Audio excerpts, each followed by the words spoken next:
আনন্দপুরে মিও আমুরের কারখানায় অগ্নিকাণ্ডের ঘটনা। কসবা ইন্ডাস্ট্রিয়াল এস্টেটে আগুন লাগে। আগুন নেভাতে দমকলের 3টি ইঞ্জিন ঘটনাস্থলে পৌঁছায়। আনন্দপুরের ছবি দেখছেন আপনারা। আনন্দপুরের মিও আমুরের কারখানায় অগ্নিকাণ্ডের ঘটনা ঘটে। কসবা ইন্ডাস্ট্রিয়াল এস্টেট, সেখানে আগুন লাগে। আগুন নেভাতে দমকলের 3টি ইঞ্জিন ঘটনাস্থলে পৌঁছায়।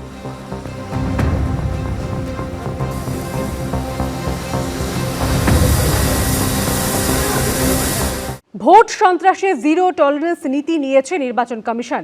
রাজ্য কেন্দ্রীয় সরকারের একাধিক এনফোর্সমেন্ট এজেন্সির সঙ্গে বৈঠকে এমনই বার্তা দিল নির্বাচন কমিশনের ফুল বেঞ্চ। সূত্রের খবর, এদিনের বৈঠকে মুখ্য নির্বাচন কমিশনার বলেন, অবাধ ও সুষ্ঠু ভোট করাতে হবে।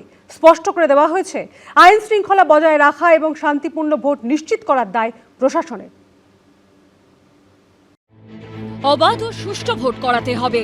ভোটের সময় বোমাগুলি সংস্কৃতি বদলাতেই হবে।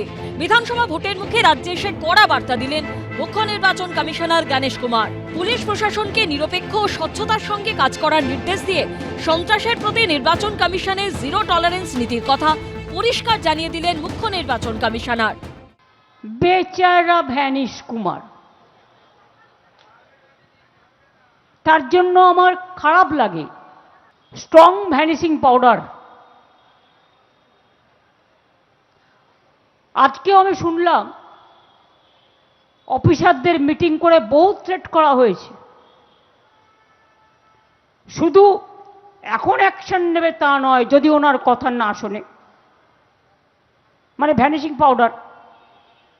মে মাসের পরেও নাকি উনি অ্যাকশন নেবেন। আমি বলি, সাহস থাকা ভালো, কিন্তু দুঃসাহস থাকা ভালো না। মনে রাখবেন, মে মাসের পরে আপনি থাকবেন তো আপনার চেয়ারে। আমরা চাই ইমিডিয়েট ভোট ঘোষণা হোক এবং মমতার কাছ থেকে পুলিশটা নিয়ে নেওয়া হোক।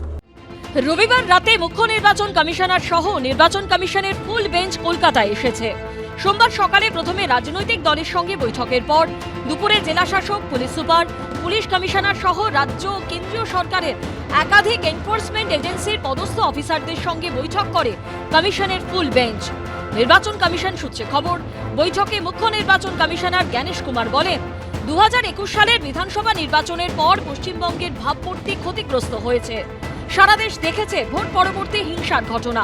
তিনি নির্দেশ দেন, ভবিষ্যতে এমন পরিস্থিতি যাতে না হয় তা নিশ্চিত করতে হবে প্রশাসনকেই।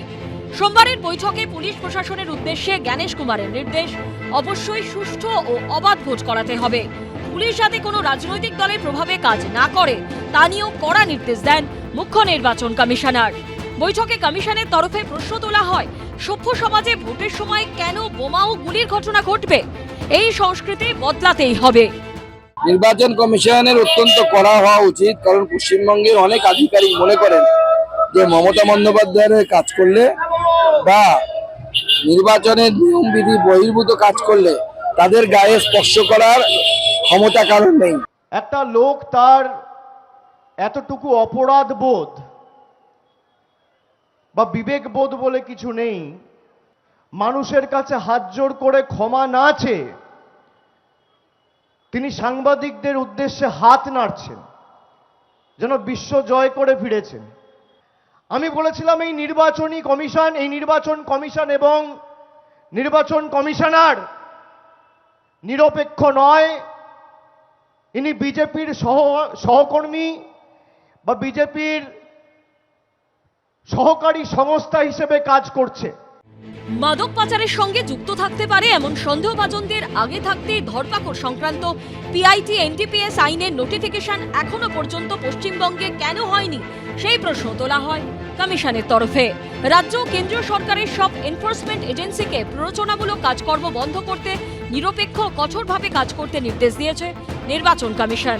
এদিনের বৈঠকে আইন শৃঙ্খলা বজায় রাখা এবং শান্তিপূর্ণ ভোট নিশ্চিত করার দায় যে প্রশাসনের তা পরিষ্কার করে দিয়েছে নির্বাচন কমিশন। ময়ূক ঠাকুর চক্রবর্তী, রুমা পাল ও অনির্বাণ বিশ্বাসের রিপোর্ট, এবিপি আনন্দ। এবিপি আনন্দ, এগিয়ে থাকে, এগিয়ে রাখে।